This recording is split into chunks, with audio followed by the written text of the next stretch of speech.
नमस्कार, all India news मध्ये आपलं सहर्ष स्वागत. मी नजीर मुलानी, ऑल इंडिया न्यूज. मुलांनी ऑल इंडिया न्यूज मध्ये आपलं सहर्ष स्वागत आहे. मी नजीर मुलानी. मी आज पापडी या ठिकाणी मस्जिदच्या बाजूला आहे आणि चार उमेदवार आहेत आपल्या भाजपाचे आणि शिवसेना शिंदे गट. आता नितीन ठाकूर साहेब आहेत, तेही उमेदवार या ठिकाणी आहेत. आम्ही त्यांच्याकडून चर्चा करूया. ह्या रॅलीमध्ये प्रतिसाद मुस्लिम बांधवांचा भरपूर मिळाला आहे आणि काही लोक बहुजन विकास आघाडीचे होते ते आज नितीन ठाकूर यांना बघून, त्यांचं कार्य बघून सर्वजण आनंदाने त्यांच्या गळ्यात गळे घालून आज वोटिंग करण्यासाठी म्हणजे येणाऱ्या 15 तारखेला जे वोटिंग होणार आहे आणि नक्कीच हे बहुजन विकास आघाडीला धक्का बसेल अशा प्रकारे वातावरण इथं दिसत आहे. तर आपण काय बोलणार आहात, आपण त्याच्यात मी संग्रहित होतो. आपण आज भाजपात आले आहेत आणि भाजपातून आपल्याला पण मोठा प्रतिसाद मिळत आहे. काय बोलणार आहात आपण? वसईमध्ये भरपूर समाज आहेत, त्यापैकी एक मुस्लिम समाज आहे. सगळे समाज अगोदरच्या 35 वर्षाच्या शहनशाहीला कंटाळलेले आहे. आता लोक भाजपकडे वळलेले आहेत आणि आमच्या पाठीशी ते सगळ्याच समाजातले लोक आहेत आणि आमचा विजय निश्चित आहे.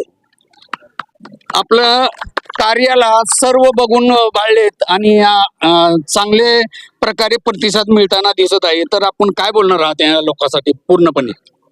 लोकांनी आमच्या बरोबर जे आलेले आहेत त्यांच्या सगळ्या इच्छा अपेक्षा सगळं पूर्ण होणार. कामांची जी काय असेल ती पण ताई आहेत. संघर्ष करणे आमच्या बरोबर आहे, समजलं ना. त्याच्यामुळे आम्हाला काही टेन्शनच नाही. आम्हाला सरळ सांगितलेलं आहे, कुठलं पण आश्वासन द्या, काम आपण करणार. त्याच्यामुळे लोक आमच्या पाठीशी आहेत. मॅडम, आपण उमेदवारी आहात, काय वाटतं ते विचार. आपलं नाव सांगा, जाहीर करा. आपले नाव जाहीर करा आणि कुठल्या पक्षामधून आहात? मी सुचिता शेट्टी, विजय पार्क नायगावला राहते आणि मी भाजपामधनं मला हे उमेदवारीचं तिकीट मिळालं आहे. मला हे म्हणणं आहे की आम्ही जे सांगतो त्याच्यापेक्षा तुम्ही आज आमच्या बरोबर आहात, ठीक आहे. तर तुम्ही कुठल्या तरी एक उद्देशाने किंवा तुम्हाला काहीतरी आवडलं असेल जे काय काम केलंय ताईने आणि आम्ही इकडच्या लोकांनी, त्यासाठी तुम्ही आलात. तर तुम्ही सांगा की तुम्हाला काय आता भाजपासाठी वाटतंय. मग त्यांच्या उमेदवार आहेत शिवसेनेचे. मॅडम, आपलं नाव? मी जेनी अनराडिस, शिवसेना धनुष्यबाण शिंदे गट. आम्हाला फक्त तुमच्या सपोर्टची गरज आहे. आम्हाला जिंकून आणलं तर आम्ही नक्की काहीतरी वेगळं करून दाखवू. हे वातावरण आता चांगलं दिसतंय, तर ह्याबद्दल तुम्ही काय बोलणार आहात? म्हणजे आम्हाला म्हणजे खूप सपोर्टिव्ह लोक आहेत आणि आम्हाला सपोर्ट केला आणि सपोर्ट आमच्या बरोबर फिरत आहेत. त्याबद्दल खरंच त्यांचे मनापासून आभार आणि असाच तुमचा सपोर्ट आमच्या बरोबर राहू दे. आता निलेश भानुशाळे हे बी उमेदवार आहेत. आपण त्यांच्याकडून प्रतिक्रिया जाणूया, कशा प्रकारे प्रतिक्रिया आहे त्यांची आणि कशा प्रकारे लोकांपर्यंत तुम्ही संबंध साधणार आणि काम करणार आहात.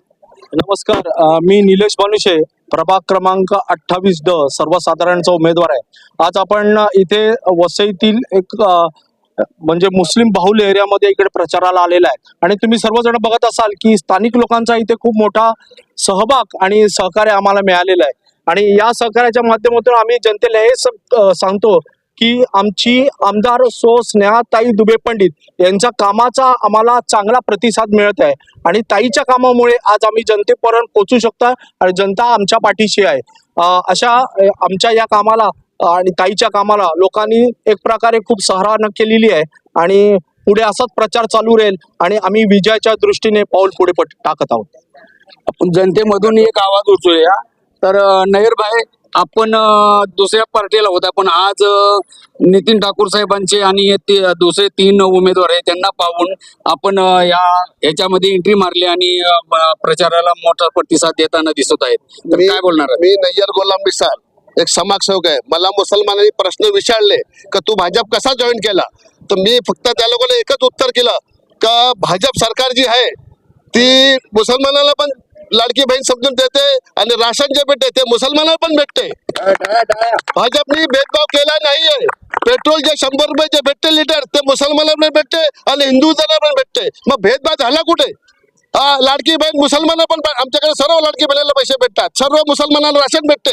मग भाजपने कुठे वेगळा वावर केलाय? मला हे फक्त त्या मुसलमानाचे उत्तर काय जे सांगतात त्यांना. म्हणून आज एवढे मुसलमान बायका माझ्या बोलण्यावर जमा झाले तर आम्ही तुम्हाला बहुमताने निवडून आणू. आणि निया दुबेचा मनापासून आम्हाला साथ आहे, ती पण कुठे भेदभाव नाही करत. मग भेदभाव मला दिसत नाही, मग आम्ही कोणाचा साथ करू? बीजेपीचा आणि शिवसेनाचा, शिंदे गटचा. म्हणून आम्ही निघालोय, सकुशीने निघालोय आणि मनापासून आम्ही विजय करण्याचा प्रयत्न करू. जय हिंद, जय महाराष्ट्र. विजय असो. भारतीय जनता पार्टी सूचना युतीचा विजय असो. खाली एक ही मिनट, मैं जो काम करता हूँ मैं इनके साथ में 40 साल से काम करता हूँ. कोई अड़चन हो गई, कोई बात हो गई, कुछ भी हो गया, मैं मेरे भाई को जाके बोला तो उसका काम पहला करके देते. ये इनका काम है, भेदभाव नहीं है. मैं हिंदू को लेके जाता हूँ, गुजराती को लेके जाता हूँ, मुसलमान को लेके जाता हूँ, सबको लेके जाता हूँ मैं. लेकिन मेरा काम करना है, मैं कार्यकर्ता है, तो मेरे भाई को कैसा लाना है वो मेरा काम है. ये गांव में किसको भी पूछना मेरे बारे में कि मैं काम करता हूँ कि नहीं करता हूँ. करते हो. दंड के हाल में करता हूँ. भारतीय जनता पार्टी आपण पाहू शकता त्याच्याबद्दल भारतीय जनता पार्टीला प्रतिसाद मिळताना दिसत आहे. आणि खरोखरच नितीन ठाकूर साहेबांच्या कामाला सर्वांचा सलाम देत असे करत आज नक्कीच रोडवर उतरून त्यांना येणाऱ्या मतदानाला याने 15 तारखेला मतदान करतील आणि त्यांना भरघोसाने विजय करतील अशा करतो. आणि जय हिंद, जय महाराष्ट्र. धन्यवाद.